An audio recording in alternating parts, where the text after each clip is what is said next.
Study IQ IAS, अब तैयारी हुई अफोर्डेबल।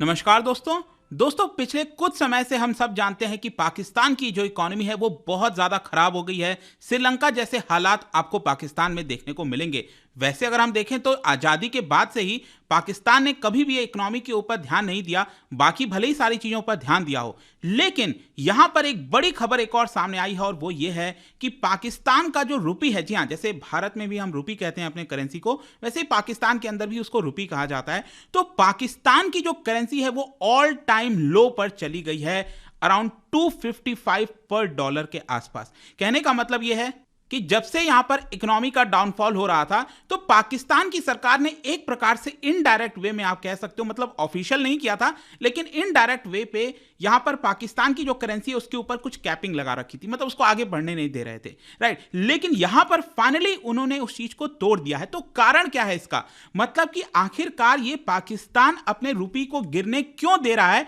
वो सारी चीजें मैं आपको डिटेल से बताऊंगा इस वीडियो के अंदर। लेकिन उससे पहले एक बहुत इंपॉर्टेंट खबर, आज दोपहर 3 बजे से, जी हां, आज दोपहर 3 बजे से जो SIP का बैच है, मतलब कि अगर आप इस साल का प्रीलिम्स दे रहे हैं जो कि 28 मई को होने वाला है UPSC का, तो उसको क्रैक करने के लिए ये बैच की शुरुआत आज शाम 3 बजे से हो रही है। तो इसको ज्वाइन करना मत भूलिएगा, क्योंकि इसके अंदर 200+ आवर से ज्यादा की लाइव क्लासेस के माध्यम से जो स्टैटिक और करंट अफेयर्स का प्रिपरेशन है वो कराया जाएगा। आपके घरों तक बुक्स भेजे जाएंगे, ऑल इंडिया ओपन टेस्ट दे सकते हैं। इसको ज्वाइन करने के लिए हमारे वेबसाइट ऐप पर जाइए या फिर कमेंट सेक्शन में इसका लिंक मिल जाएगा, वहां पर यूज करिए कोड अंकित लाइव, ताकि आप सबसे कम दाम पर इसको ले सकें। या फिर अगर आप 2024 के लिए प्रिपेयर कर रहे हैं तो ये वाला बैच जल्दी स्टार्ट होने वाला है 31 जनवरी से, उसको भी ज्वाइन कर सकते हैं by using the code Ankit live. NCERT लेना हो, कोई भी कोर्स हो, use the code Ankit live. इसके अलावा और अगर आप MCQs अटेम्प्ट करना चाहते हैं तो मेरे इंस्टा पेज पर जाइए, वहां पर स्टोरीज में जितने भी MCQs हैं उसको आप अटेम्प्ट कर पाएंगे।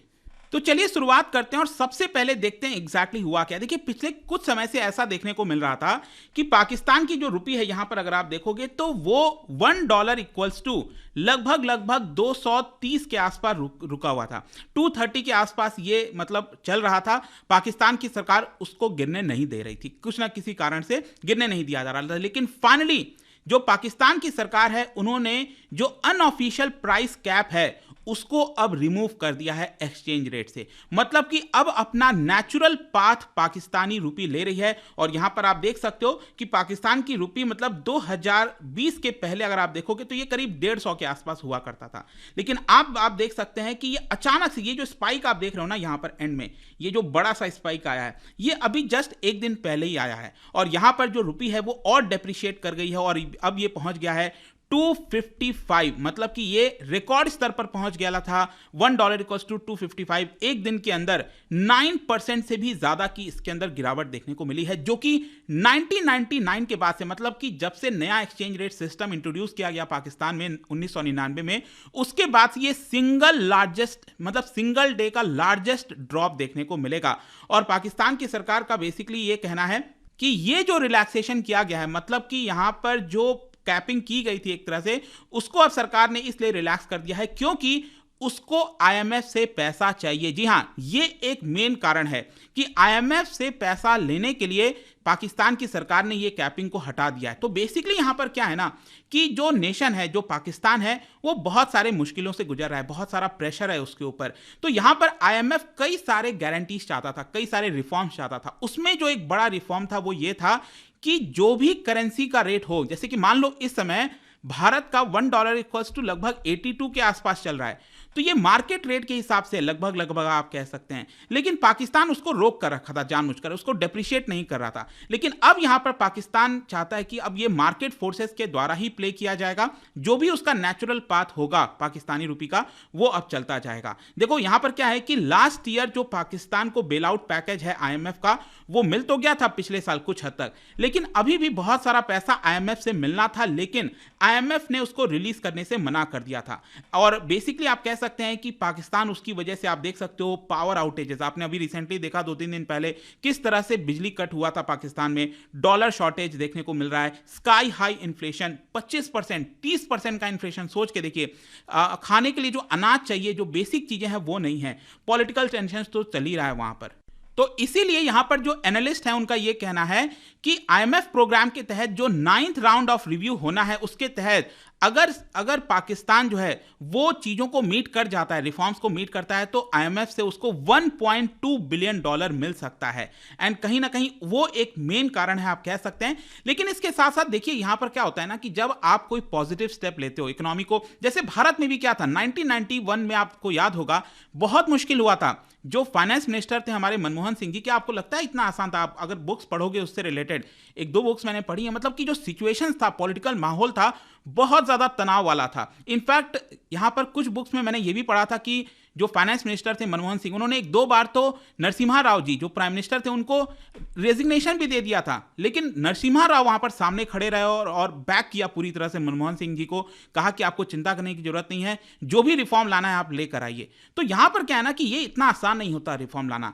और अगर आप लोगों के पर्सपेक्टिव से देखोगे तो कहीं ना कहीं लोग और जो एक्सपर्ट्स होते हैं उसका स्वागत भी करते हैं। और पाकिस्तान में यही हुआ है। भले ही पाकिस्तान का रुपये यहां पर अचानक से 10% गिरा है एक दिन के अंदर, उसके बावजूद भी वहां का जो शेयर मार्केट है उसमें उतना बड़ा कोई खतरा देखने को नहीं मिल रहा है। उसमें थोड़ा सा बढ़ोतरी हुआ है, मतलब कि लोग थोड़ा सा अब रिलैक्स हो रहे होंगे कि चलो ठीक है, एटलीस्ट सरकार ने कोई ना कोई रिफॉर्म्स अपनाया, आईएमएफ के मजबूरी में अपनाया, लेकिन एटलीस्ट उन्होंने इसको अपनाया है। अब आगे क्या होगा देखो, ज्यादातर एक्सपर्ट्स का मानना है कि ये जो रुपी है, पाकिस्तानी रुपी डॉलर के मुकाबले, वो आगे भी थोड़ा गिरेगा आगे चलकर, क्योंकि पाकिस्तान में इस समय ऐसा कोई बहुत बड़ा डॉलर रिजर्व है नहीं। उनके पास कोई ऐसा सिग्निफिकेंट इनफ्लो नहीं हो रहा है डॉलर का कि बहुत सारा डॉलर पाकिस्तान के अंदर आए, और कई सारे शॉर्टेजेस देखने को मिल रहे हैं। तो आप कह सकते हैं कि यहां पर कहीं ना कहीं आगे भी ये रुपी डेप्रिशिएट होगा। और इनफैक्ट क्या हो रहा था ना, ये इसके ऊपर क्योंकि पाकिस्तान की सरकार ने कैपिंग कर रखा था, तो ब्लैक मार्केट में ये और ज्यादा नीचे चल रहा था। मतलब कि ऑफिशियल रेट है मान लो $230 $1 इक्वल्स टू, लेकिन ब्लैक मार्केट में ये 260 250 इस तरह से चलता था। तो वो ब्लैक मार्केटिंग ना हो, ये एक बहुत इंपॉर्टेंट चीज था, क्योंकि अगेन उससे इकोनॉमी को और ज्यादा खतरा होता है। इसीलिए आईएमएफ चाहता था कि सरकार जो है वो कैपिंग ना करे और उसको फ्री कर दे, मार्केट फोर्सेस से काम करने दे। लेकिन इसके साथ साथ आपको यह भी समझना है कि ये जो पूरा मामला है ना आईएमएफ से पैसे लेने का, 2019 में एक्चुअली क्या है कि पाकिस्तान की इकोनॉमी तो काफी ज्यादा खराब चल रही थी 2022 के पहले। अब 2022 में क्यों कह रहा हूं, क्योंकि पाकिस्तान के अंदर एक बहुत बड़ा डिजास्टर आया था, फ्लड, और जिसकी वजह से 1/3 पाकिस्तान बह गया था। आप कह सकते हैं बहुत लोग प्रभावित हुए थे, लेकिन उसके पहले से ही पाकिस्तान की इकोनॉमी खराब चल रही थी। और इसीलिए 2019 में आईएमएफ ने यहां पर एक्सटेंडेड फंड फैसिलिटी के माध्यम से सपोर्ट करने का निर्णय लिया कि हम आपको $6-7 बिलियन देंगे। लेकिन फ्लड आने की वजह से यहां पर क्या हुआ कि सिचुएशन चेंज हो गया। जो आईएमएफ ने कहा था कि हम पैसा देंगे, वो आईएमएफ पैसा देने के लिए अब यहां पर जो है रोक रहा था, कहा कि नहीं, हम आपको पैसा तब तक नहीं देंगे जब तक आप रिफॉर्म्स नहीं लेकर आओगे। और इसीलिए नवंबर 2022 में आईएमएफ ने रिफ्यूज कर दिया था कि हम आपको पैसा नहीं देंगे जब तक यहां पर कई सारे जो इश्यूज हैं उसको आप रिजॉल्व नहीं कर देते। जैसे कि एनर्जी रेट को आपको बढ़ाना है, जो पेट्रोल डीजल के ऊपर आप यहां पर सब्सिडी देते हो, स्पेशली इमरान खान की सरकार सब्सिडी रोक नहीं रही थी, सब्सिडी लगातार दे रही थी, तो वो देना बंद करो। जो टैक्सेस हैं उसको और लगाओ लोगों के ऊपर, आर्टिफिशियल कंट्रोल मत करो एक्सचेंज रेट का। तो जो कि पॉलिटिकली अनपॉपुलर चीजें हैं, लेकिन वो यहां पर अभी तक नहीं हो रहा था, लेकिन फाइनली ये हो गया है। और ऑल्दो यहां पर आप कह सकते हो कि पाकिस्तान अपने जो दोस्त हैं उनके, चाइना, सऊदी अरब जो भी है, उनसे फाइनेंशियल सपोर्ट थोड़ा बहुत ले रहा था, लेकिन आईएमएफ से ये सपोर्ट लेना जरूरी हो जाता है, क्योंकि जब तक आप आईएमएफ से मदद नहीं लोगे तब तक कोई भी दूसरा देश आपको मदद नहीं करेगा। वो डाउट करेगा कि अगर आईएमएफ मदद नहीं कर रहा है तो हम क्यों करें।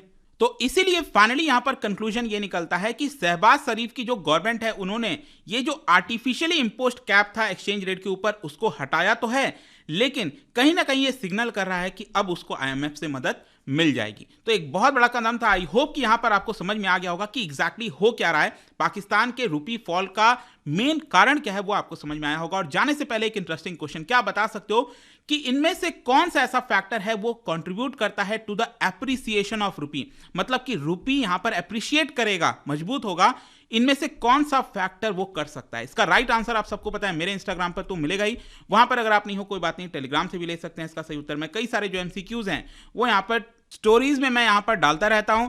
इसके अलावा अगर आपको पीडीएफ चाहिए तो टेलीग्राम पर आइए, अलग अलग सोशल मीडिया पर आप जुड़ पाओगे। और जैसा मैंने बताया था, यूपीएससी का जो प्रीलिम्स क्रैक करने का बैच है दोस्तों, वो आज से स्टार्ट हो रहा है। अभी भी आपके पास मौका है, use the code Ankit live to get maximum discount, और इसके अंदर आप एनरोल कर पाओगे। आई होप कि वीडियो आपको पसंद आया होगा।